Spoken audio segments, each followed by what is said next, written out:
a living history production. I'm Peter Hart. And I'm Gary Bain. And together we're Pete and Gary's Military History Podcast.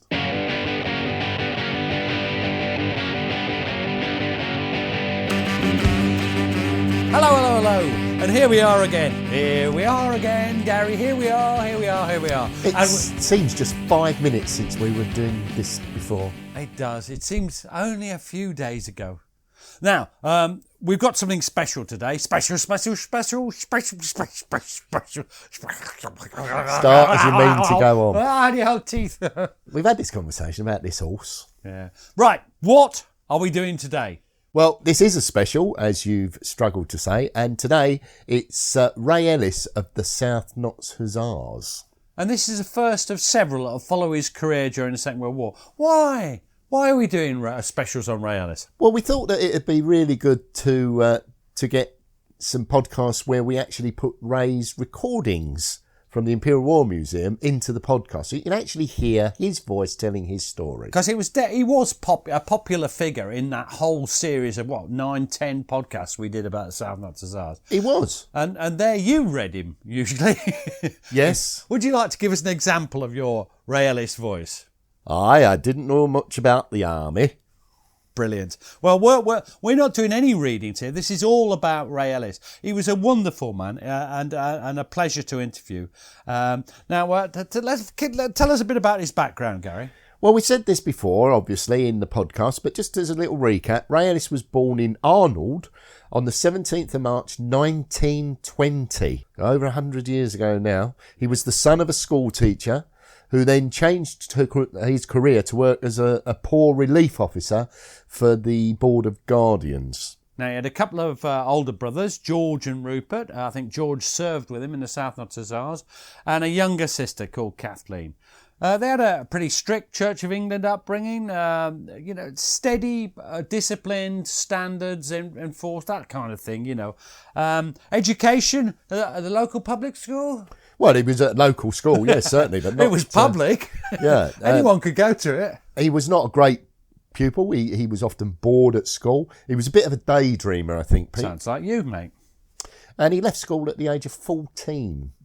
Yeah, so, his father doesn't seem to have been that bothered about what he did. He works in various jobs, junior clerk in the health department at Notts County Council, got bored. Couple of years, worked as a trainee engineer for his uncle's firm, engineering firm. Didn't like it, didn't fit in.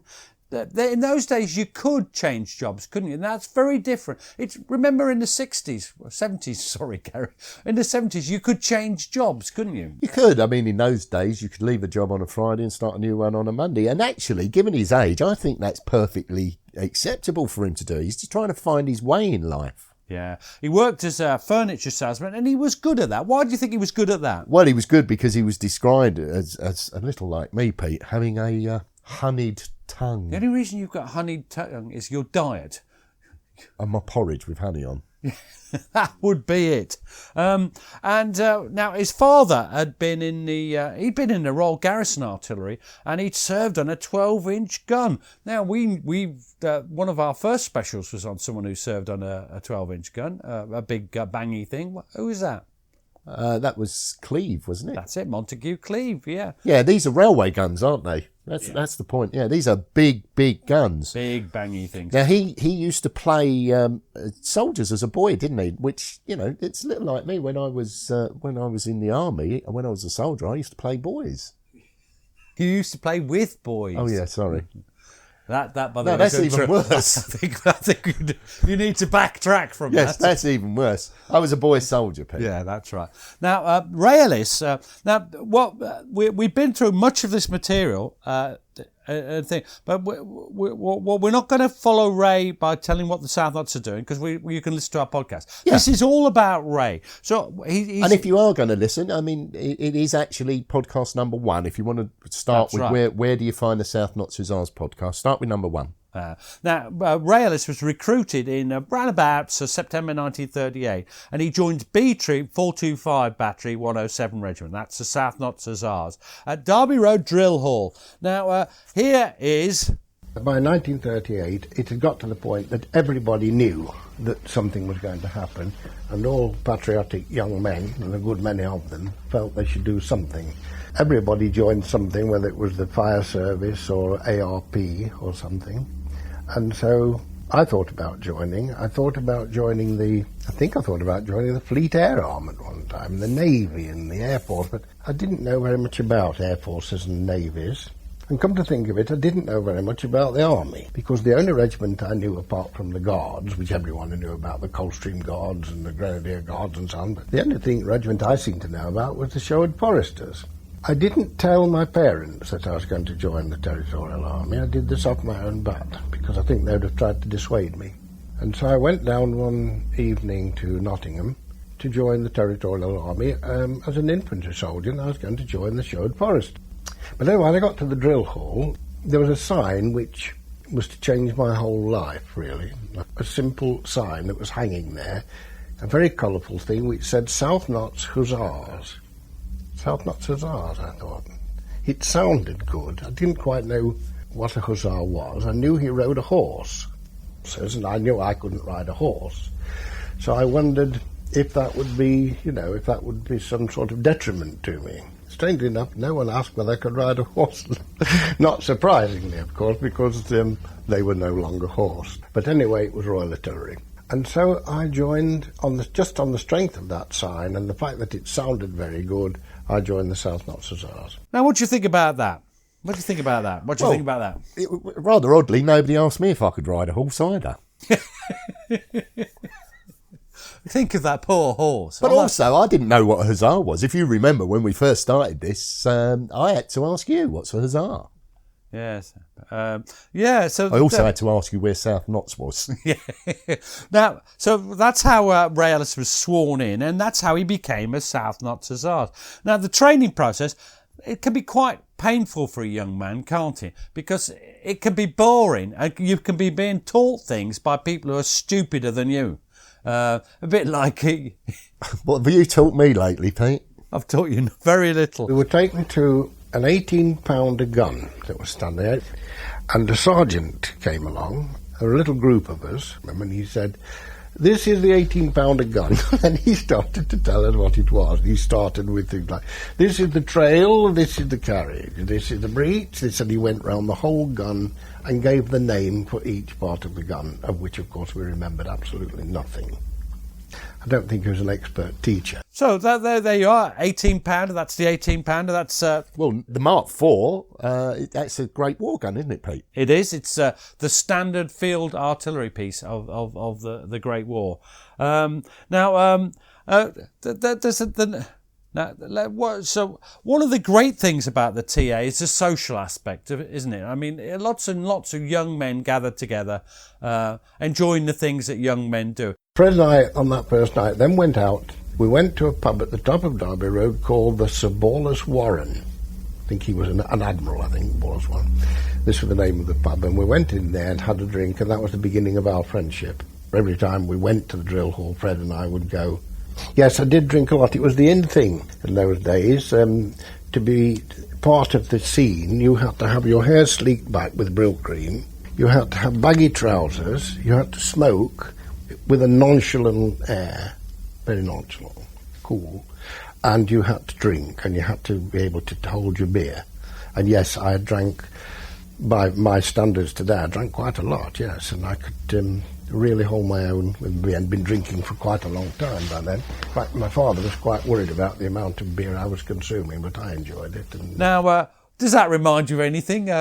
Yeah, I mean, with the exception of the Brill cream, I had the baggy trousers. I used to smoke with a nonchalant air, and somebody would shout "two's up" because they wanted to share it. And we did drink. We were 16, 17 years old, but we did used to go down to the pub and drink quite a bit. And there was a culture in the army of that sort of thing. But it did build those friendships, those special friendships that last to this day. And could you hold your beer? No. Some would say I still can't. Just go and have a word with Janet. Now, so they start learning their 18-pound gun drill, and this is quite a thing. They start to move into proper training. We learned gun drill with blank rounds. running round the gun, limber up, and all the usual sort of gun drill that did. Take post, action right, rear limber up, and round the drill hole, banging dummy rounds into the gun, and basic, in the early days, basic gun drill. Number one was the sergeant. He was in charge of the gun.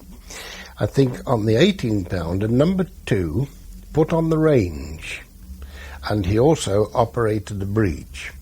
Number three, as always, was the gun layer, just at the line of the gun and the angle of sight.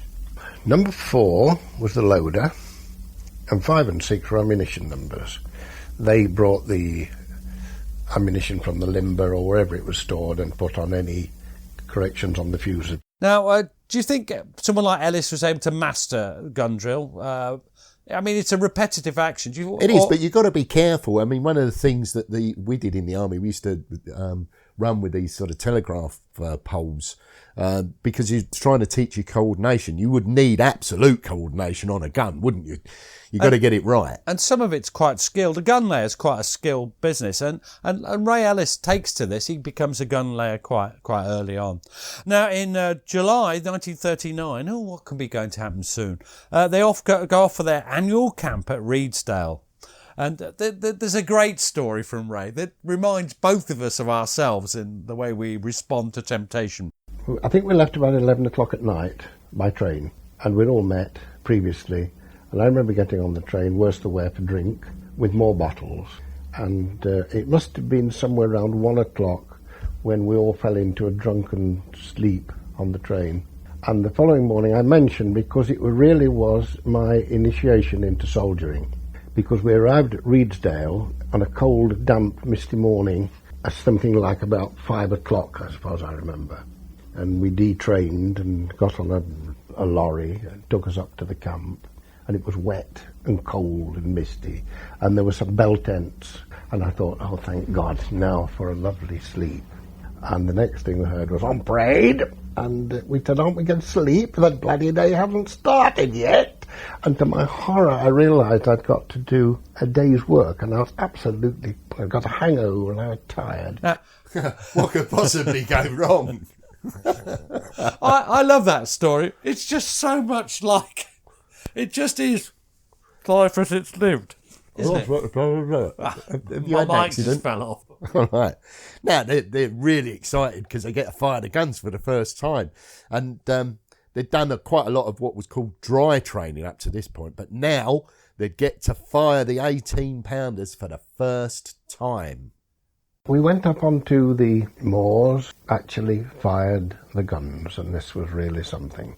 To hear a gun go off for the first time, and it's the crack of it. But I remember I was a gun layer. I'd learned to lay, and I'd got my layer's badge. Very proudly had an L in a laurel wreath on my arm. And to actually take down, get the fire orders and put on the angles on the dial sight and the sight clinometer and bring the graticule in line with the gun aiming point and. Hand on the drilling report, ready, and then somebody fire, and then you, for the first time in your life, you pull back the firing lever, and this terrific crack, and the gun bounces back, and the smoke and the smell of cordite, and you become a gunner. What a moment that must have been. Yeah, I mean, wow, the noise, the smoke, the smell, for the first time. And of course, once you start firing these big guns, you've got to be careful of some of the side effects. I believe that you once referred to one of them as gonorrhea. Yes. Well, a lot of them were deaf when I interviewed them. They had gonorrhea. Yeah, I wanted to call the book that, the South Hussars were a book. Which was you allowed to? Yeah, no. Now, at the end of the first week of it's a 2-week period, and at the end of the first week, they go off to, at Redesdale camp, they go off to Whitley Bay on their holidays, but Gunner Ray Ellis is left behind. And this is another fantastic story. And what happens is he meets the archetypal Regimental Sergeant Major Porter. But I was a very smart soldier, at least I thought I was. And marching up and down outside the guardroom at Redesdale, no guardsman was ever smarter than I on that day. My gun was crashing down and coming up to the support, and I was marching up and down, very proud of myself. And I noticed the RSM was coming down the road, and he stopped to watch me for a while. and I really put on my good show. And then he walked over, as I thought, to congratulate me on my smartness, and I remember his words forever. He said, "Boy, do you know what you look like?" And I said, "No, sir." He said, "You look like a bag of shit tied up ugly. Smarten yourself up." And with that, he walked away, and that was a salutary lesson, which I never forgot. I obviously thought this boy needs taking down a peg or two, and he did it. Good old Porter. I liked him. Now, does that story bring anything to mind, Gary? Absolutely. You'd spend hours and hours and hours working on your boots, and in my case, platoon sergeant pick them up, throw them out the window. So, you can imagine the regimental sergeant major saying, you look like a bag of shit. And I have to say that you do look like a bag of shit tied up ugly. Yeah, thank you. And obviously, I try very hard to mimic you. You followed my... Now, interestingly, when I was in the army, we too went for a holiday. We went to Tenby. Tenby, that's a firing range, isn't it? Yeah, went there. We did parascending, we did sailing, and it was basically a holiday. Now, they get back, and of course, it's not long then until the war breaks out in September. And just a day or so before, Ray Ellis is mobilised to the drill hall. At 19, going off, you don't realise what's going through your parents' mind, and therefore you don't react to it because you can't. No, you're too young, too immature to know. Now, that's just... Well, none of us think of our parents, do we? No, you don't. You just don't. I remember conversations with my parents at the time, and you just don't think of anything other than what you want to do and why you want to do it. My children are like that now, and and I'll not ask about your children. No, mine aren't. Mine are very thoughtful. Thoughtful. Yeah. Right, where are they billeted? Well, they're billeted at the Western Tennis Club, Woollerton in Nottingham. So that's where B Troop are billeted. And they go for long route marches. Do they not play tennis then? No, they go for long route marches. You'd have enjoyed a long route march. We set off with our full kit and boots. And the thing to remember is that at this period, we were not accustomed to wearing army boots. We were used to wearing shoes, and it's a big change to wearing boots and to walk long distances, and then you've got to get your feet acclimatised. Well, we'd set off on this particular route march with an officer marching smartly in front, but he was not wearing boots, of course, he was wearing shoes. We were wearing field service marching order, but he was wearing nothing. We had full kit and boots, and he was wearing a Sam Browne, and that was it, and a pair of light shoes and brogues. And so I make this point because we marched quite a long distance, I can't remember how far, when we passed a parked car in which sat another officer, and these two changed. And so we now had a fresh young officer wearing shoes. So we got to toughen you up, And this happened, I think, 3 or 4 times. We changed officer. We got back with our feet all bleeding and sore. And they told us that you have to be toughened up. You never know what might lie in store for you. And we thought at the time, isn't it going to lie in store for you as well? If it's necessary for us to do this, surely you ought to be doing it. It rankled at the time. It was very much us and them. They were definitely a pole apart, and they were the men who gave the orders, appeared on parade very smartly, and there was no sort of relationship that I remember. What do you think of that story? Well, yeah, I mean, he's got a point, hasn't he? The officers have got to do the same as them, so if they've got to be toughened up, why are the officers not? Now, that's one thing that had changed in your time, because I think the modern army, that isn't the case. Officers will do the same training as the men. Would you agree on that? Yeah, I would agree entirely with that. And in some cases, the distinction between officer and men has been muddied a bit now. But don't forget, this is a TA regiment. So these officers, they're often got other careers. So maybe they didn't think of others quite so much as they did later. Absolutely. Now, the regiment, 107th RHA, they're going to be one of 3 artillery regiments. We're not going into a lot of detail, but 3 artillery regiments supporting 1st Cavalry Division, the only cavalry division left in the British Army. And they'd form up in Yorkshire and Lincolnshire before being deployed as a garrison force in Palestine. So it's not long before they move from Nottingham to Rillington, and that's still in September. And B Troop are then billeted at West Knapton Hall. The officers lived in the hall, and we lived in the cowshed, in a loft, which the roof leaked. And come to think of it, it was a veritable death trap. If there had been a fire, we'd all have been burnt to death, because all the way you could get in was up a ladder and through a trapdoor into this loft, and down below was just all the hay and straw for the animals, and we were up in this loft here. And that would be B Troop. But there were no fire precautions at all. Didn't even have a bucket of water or a bucket of sun. We'd lie there smoking, never really thought about it. That military attitude to danger, the danger of smoking in a dangerous environment, ring any bells? Yeah, I mean, you you don't think it's dangerous, you just want your fag, don't you? And we've mentioned in Gallipoli before that the unfortunate incident of, we think, a junior rank going in and lighting a fag where the explosives were. Explosives and petrol were being prepared for detonation just before the evacuation, And now, what were conditions like? Well, let's talk about it. One of the interesting things is about the food. It seemed to me that they always picked the dirtiest, scruffiest man of the least intelligence to be the cook. He had no idea how to prepare food.